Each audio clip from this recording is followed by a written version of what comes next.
Y'all know what time it is. It's Derby Profile with your host Nathan Klein of Sketchy the Horse Guy. The formula stays as before, concisely going over the stats, the major races, the running style, strengths, and weaknesses. If you have any suggestions for a better way to execute the series, let me know. For now, let's get this show started with our first episode. And our star of this episode will be the winner of the Jeff Ruby Stakes himself, Final Gambit. Let's go! First up, the stats.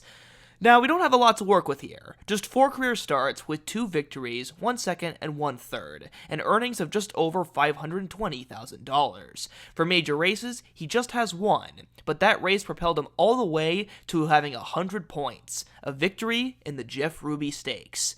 How did he execute it? Well, he's a deep closer.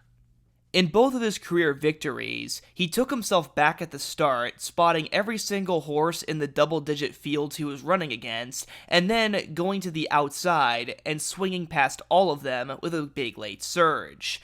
Pretty impressive, but a little one-dimensional. It is also important to note that as a maiden, he did stalk in second place in one of his defeats, but never moved, staying second the entire way.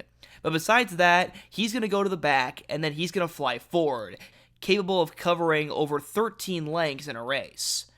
So how does this apply into his strengths? Well, his great come-from-behind speed is something that can be used in the Kentucky Derby. We've seen it with horses like Rich Strike and Mind That Bird. And because he ran a turfway, he knows how to navigate big fields, running against 11 other horses in the Jeff Ruby Stakes and 10 others in his maiden victory. And while he has never ran on the turf, he does have dirt in his pedigree, being sired by Not This Time, who can sire all kinds of horses, and his dam sire is the one and only Tappet.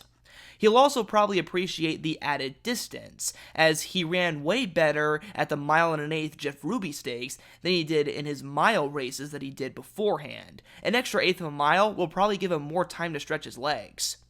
Also, he already knows how to make up huge deficits and margins, which he will need if he's going to take himself to the back of the pack of a 20-horse race. And he seems like the kind of horse who could perfectly swallow a field if there was to be a pace meltdown.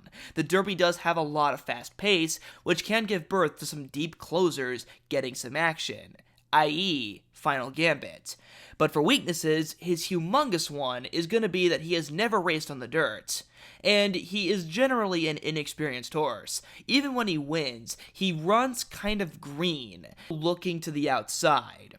So he's going to have to mature a little bit before the Derby, and the Kentucky Derby is going to be a huge leap in competition. He may be able to navigate a huge field, but the field in the Jeff Ruby Stakes did not feature many, if any, other major Derby contenders.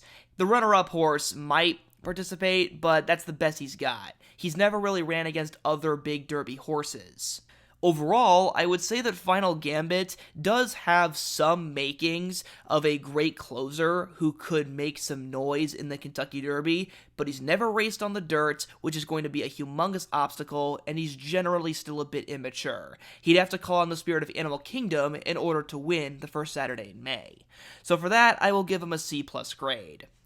Hope you guys enjoyed this first episode of Derby Profile. It feels good to be back. Comment down who you want me to cover in the next episode. See you guys next time.